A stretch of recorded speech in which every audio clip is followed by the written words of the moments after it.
दोस्तों, जब कोई गुरु महाराज अपने शिष्य को शिक्षा प्रदान करता है तो उसके मन में एक भय होता है कि उसका शिष्य उस शिक्षा का सदुपयोग करेगा या दुरुपयोग।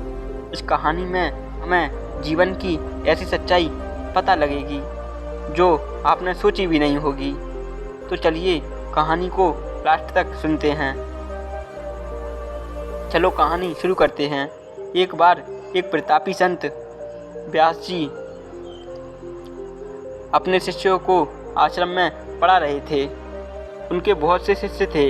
व्यास जी रोज अपने शिष्यों को नई नई बातें सिखाते और ज्ञान ध्यान की बात भी समझाते। धीरे धीरे वक्त बीतता गया और सभी शिष्य अपनी विद्या में पूर्ण हो गए। तो संत ने कहा, अब आप कहीं भी जाकर अपनी आगे की साधना कर सकते हैं और लोगों में अपने ज्ञान का प्रचार कर सकते हैं। धीरे धीरे सभी शिष्य गुरु से आज्ञा लेकर अपने अपने रास्ते चल दिए। काफ़ी वक्त बीत गया। वक्त बीत जाने के बाद संत ने सोचा कि चेलों को गए काफ़ी समय हो गया है, तो क्यों ना चलकर उनकी परीक्षा ली जाए।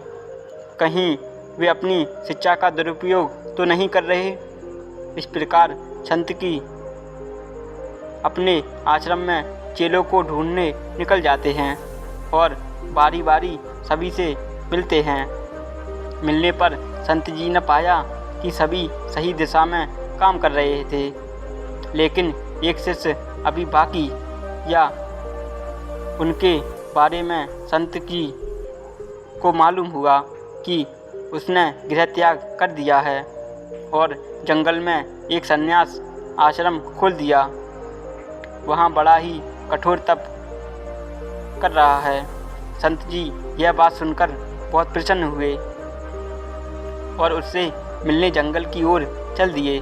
जंगल में शाम के समय एक बहुत ही खूबसूरत औरत पायल की चमचम की आवाज़ करती हुई आश्रम में आती है और देखती है कि बाबा जी आंखें बंद कर भक्ति में लीन हैं। वह खूबसूरत और बाबा के थोड़ा पास जाती है और अपनी चूड़ी व पायल खनकाती है। चमचम की आवाज़ से जब बाबा ने आंखें खोलीं तो देखा सामने एक बहुत सुंदर स्त्री खड़ी है। स्त्री हाथ जोड़कर, हे महाराज, मैं बड़ी परेशानी में हूँ। मैं अपने संग की सहेलियों के साथ मेला देखने आई थी। रास्ते में इतनी भयंकर आंधी और बरसात आई कि हम सब आपस में बिछड़ गए।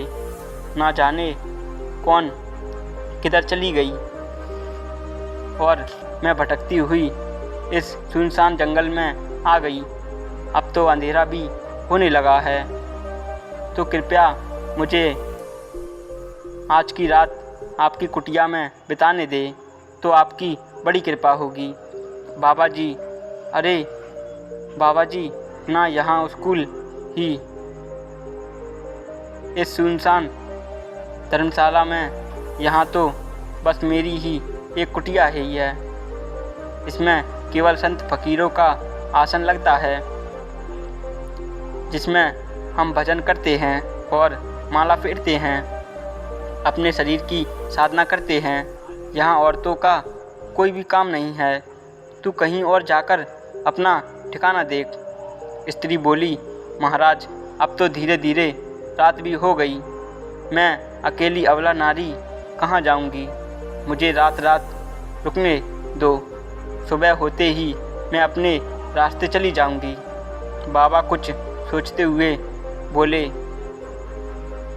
चलो एक काम करो, मेरी आसन माला बाहर लाकर रख दो और तुम कुटिया में जाकर सो जाओ और सुबह तक बाहर मत निकलना। अंदर से कुंडी लगा लेना। हाँ, मैं बार बार कह रहा हूँ, रात को बाहर मत निकलना, क्योंकि मेरी भक्ति में बाधा उत्पन्न होती है। स्त्री बोलती है, ठीक है महाराज जी। स्त्री दरवाज़ा अंदर कुंडी लगा देती है और सो जाती है। इधर बाबा जी अपने ध्यान में मगन भजन कर रहे थे। आधी रात तक तो भजन करते हैं। फिर अचानक बाबा जी को स्त्री का ख्याल आने लगता है। बाबा जी को मन में कपट आने लगा और उसके कदम कुटिया की ओर बढ़ने लगे। वहां जाकर दरवाज़ा खटखटाने लगा, लेकिन बहुत दरवाज़ा खटखटाने पर भी स्त्री ने दरवाज़ा नहीं खोला। तो बाबा को बड़ा गुस्सा आया और हथौड़े से दरवाज़ा खटखटाने पर भी स्त्री ने दरवाज़ा नहीं खोला। तो बाबा को बड़ा गुस्सा आया और हथौड़े से दरवाज़ा तोड़ने लगा। काफ़ी मेहनत के बाद दरवाज़ा टूट गया। रात के समय कुटिया में बहुत अंधेरा था, तो बाबा ने दिया ढूंढ कर जला दिया। दिए की रोशनी में बाबा देखते हैं कि एक बहुत ही बड़ी बड़ी दाढ़ी, मूंछ और बड़ी जटाऊ वाला महाराज आंख बंद कर माला फेर रहा है। कपटी बाबा महाराज को देखकर सन्न रह गया। ये जटाऊ वाले महाराज कोई और नहीं बल्कि महात्मा व्यास औरत के रूप में चेले की परीक्षा लेने आए थे। दोस्तों, इसी तरह भगवान भी हमारी कब और किस रूप में परीक्षा लेने आ जाएं, हमें नहीं पता चलता। इसलिए अपने चरित्र और अपने विचारों पर ध्यान दें और उन्हें शुद्ध करने की कोशिश करें, क्योंकि आप भगवान की ज्योति में तभी ही समाहित हो सकते हैं जब तक आप उस ज्योति के लायक नहीं बन सकते। जब आप ज्योति से उत्पन्न हुए थे उस स्थिति में नहीं पहुंचते, प्रेम की स्थिति में नहीं पहुंचते, तब तक आप उस ज्योति में समाहित नहीं हो सकते और तब तक आपको यमराज की यातनाएं सहन करनी होगी। अपने पापों को और अपने कर्मों का फल भुगतना होगा। दोस्तों, यह दुनिया बहुत ही अजीब है, क्योंकि इस दुनिया में सभी धर्म और सच्चाई का मार्ग बताते हैं, लेकिन इस पर चलता कोई नहीं है। और ना जाने ईश्वर के लिए कितने सारे धर्म बनाए गए हैं। ईश्वर तो एक ही है, उसी के द्वारा इतने धर्म बनाए गए।